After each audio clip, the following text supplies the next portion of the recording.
God protected this town, and He will rebuild it, and everything will be fine again. A voice of a tornado survivor as they are speaking out, getting a look at the damage from Friday's storms firsthand. In the town of Wynne in northeast Arkansas, the tornado cutting a path clear through town, killing 4 people. This morning, neighbors are gathering at local churches to pray for the victims, their families, and for the hordes of volunteers arriving to help them rebuild their town. Meanwhile, shocking scenes above Little Rock. This is exclusive chopper video from several areas of Pulaski County. This is from Chenal to Shackelford to Rodney Parham and North Little Rock. Parts of the community unrecognizable. And this morning, we're live on the air through 10 o'clock to bring you coverage of the recovery and the rebuilding. We want to welcome you now to our special live coverage on THV 11. I'm Karen Fuller alongside Hayden Balgavy. Hayden is live in West Little Rock. Hayden, you and I were on the air together yesterday for hours talking about seeing it up front and in person. You're there now. What are your thoughts? Karen, it's pretty surreal this morning, and thanks so much for joining us here on THV 11 this Sunday morning. We're not normally on the air at this point in the morning, but because of the devastation and everything that we have seen, not only here in the western part of Little Rock, but in Sherwood, in Jacksonville, as Karen just mentioned, in Wynne. Now, we are live alongside I-430 and Rodney Parham. It's very surreal for me because I shop here. I live right down the road, about 5 minutes away. Now we're going to show you different vantage points of exactly what we've been seeing. Now, yesterday morning, you may recall meteorologist Scott Covert was live in this area. And he said something to me that was really interesting. It stuck out. He said, look, I understand you see this on TV. I understand you may see video, but you cannot imagine the damage until you see it in person.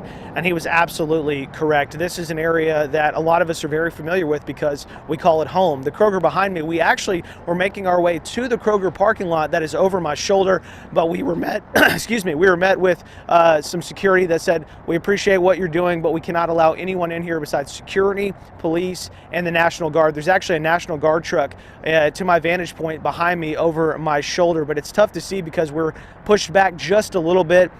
The devastation, the damage is quite literally unbelievable. You never thought you would see something like this. And again, this Kroger, of course, those cars that are parked behind us have been here since Friday. Folks going in, buying groceries, getting ready just to enjoy their weekend, make dinner, have what would normally be a perfect Friday night.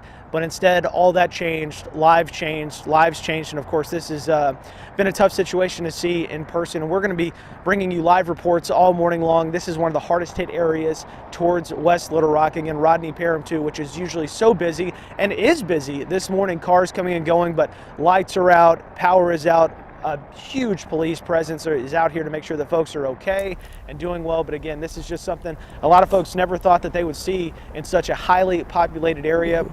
And just 2 blocks from here, homes are gone. Homes are destroyed and lives will be changed forever. So again, we'll have plenty of live reports here from Rodney Parham and I-430 as we begin to start the rebuild process and get folks in some way, some fashion, a little bit of a sense of normalcy as we get ready to move into the week on this Sunday morning. And what's wild is another beautiful day, just like Saturday was, so different from Friday. I'll send it back to you, Karen. All right, Hayden, such wonderful words as you reflect on the personal experience of us living out there, shopping at that Kroger as well, me too.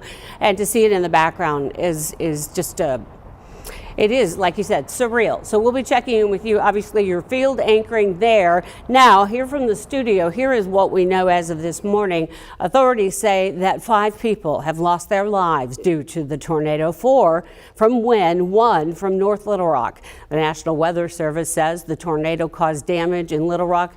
It was an EF3. This is a preliminary estimate of an EF3 tornado in a tweet saying, quote, damage with winds up to 165 miles per hour observed.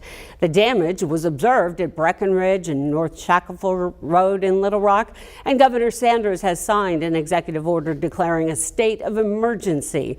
Pulaski County and Little Rock also declaring their own states of emergencies. That is to free up additional resources that include money, but other things as well. As for the power, right now, around 29,000 customers are still without electricity this morning. So any of this information you hear that can help loved ones or friends you have, please pass it along to them. The majority of the outages are in Pulaski County. The website poweroutage.us tracks outages, and they're showing about the 27,000 customers out in Pulaski County. Around 15,000 of those are Entergy customers, and another 11,000 from North Little Rock Electric. To Cross County now is also showing about 3,000 customers still in the dark from 5,000, so that's down some. Almost all of them are Entergy customers. We'll be refreshing this data for you throughout the morning to bring you the very latest on the power outages. And now we want to welcome you here to the THV 11 Wake Up Central studio. We're joined by meteorologist Corrales Ortiz. Corrales and the team thankfully have been able to use the technology they've had to help keep the number of casualties as low as possible. But now, as you say, we begin the beginning. It's all about the recovery efforts, and just, I don't know if you've had the chance to go out in the field yet. I have not. Just to see the all the footage and the photos of just the destruction, the amount of damage, and how far it spans. Yes. And as we mentioned earlier, that the strength of that tornado as well. I do have a graphic kind of showing a little bit more details, because we did mention it was an EF3. EF3 status, winds sustained as high as 165 miles per hour. This began about 4 miles west-northwest over in Little Rock and parts of Pulaski County, and this just continued all the way towards Lonoke County, just outside of the community of Austin. So in terms of the length overall of that particular tornado, 29.9 miles, or 30 miles in length. That was long. It lasted pretty a long time, with a width of about 1.3 miles. So in terms of what it means by EF3, we have a scale that we measured called the Enhanced Vegeta Scale. So winds anywhere from 136 to 165 miles per hour. That's the EF3 speed, but we were very close to EF4 status. Nonetheless, the damage is already done, and of course, it's all focused on the recovery effort. So coming up, have a look at the forecast, what we can expect for the next few days just ahead. All right, Corrales, thank you. Now look at this, aerial views really showing the extent of the widespread damage. This is a video now that we're seeing, drone video shot from the Calais apartments over in West Little Rock. We sent our drone up over the complex on Napa Valley Road, right next to Vitality Living Pleasant Hills. You may recall that's an assisted living facility. As you see the tornado destroyed both complexes. Vehicles simply flung across the parking lot. The amount of damage, and even a dollar amount at this point, is too early to tell. But in the meantime, we want to go live to Lily Cummings. She is a reporter who's come from our New Orleans station here to Arkansas to help cover the damage for us.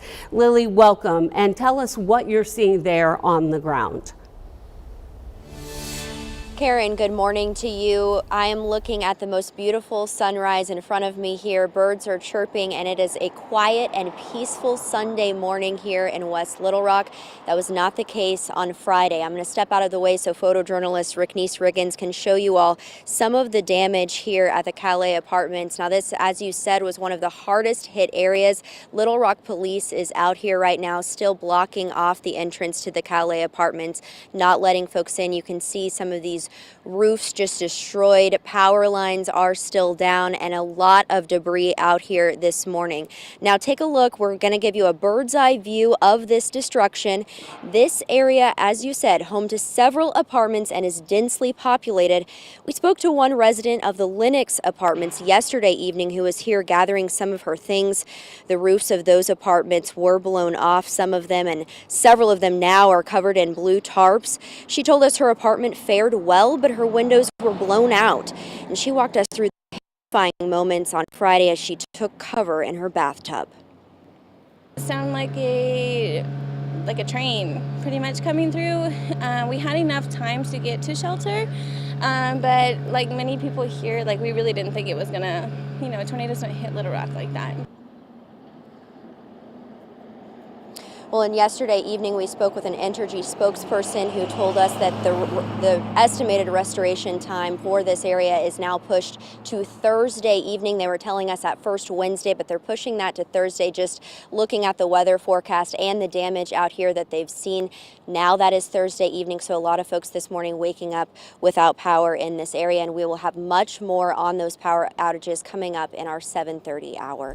Reporting live from West Little Rock, Lily Cummings, THV 11 News. Lily, while we have you out there, we do have a little bit of time. I want to ask you about the presence of Little Rock Police. We see one of the SUVs behind you. Are people who live there, are they able to even get to the street to get to the Calais apartments? You know, there were some cars that were asking police if they could come in. Yesterday evening when we were out here, it was completely blocked off. They weren't letting anyone in. At this time, I don't know if residents living in the Calais apartments are allowed back in or not. Obviously, a much smaller police presence out here this morning, Karen. But I do know that they told us media will not be allowed into those apartments to really get a full look at all of this until Monday. Wow, it's hard to comprehend. Lily Cummings, thank you so much from our station in New Orleans, coming to help us out here in the Arkansas area. We appreciate it, Lily, and we'll be seeing you later on in the program.